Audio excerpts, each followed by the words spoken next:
ploughing matches evolved from farmers on a Sunday, when Sunday was more treasured than what it is now, unfortunately.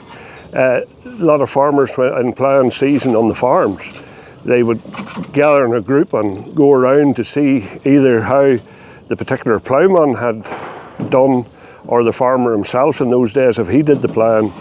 And ploughing competitions evolved from that.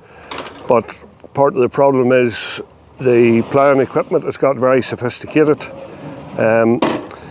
where there's a lot of technology now involved with the ploughs, with hydraulics and all kinds of things. But we're trying to, at this competition, we're trying to bring it back to the farmer a bit.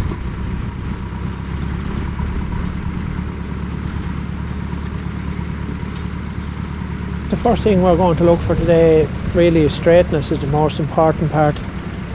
You know, as a ploughman myself, it's a lot easier to talk about straightness and actually do it. Unfortunately, sometimes the judges will be looking for faults. Like, I don't believe in a judge should be looking for faults. I think a judge should be looking for the good points. You know, there's no need to be looking for faults. Everybody will have faults. You know, we didn't come all the way from Wexford to look for faults today. When the plot's finished, you should, if you're going to be successful, you should be able to present that plot to someone who knows absolutely nothing about agriculture or ploughing and say, look, that is really tidy. I'm sure that would be in the prizes today.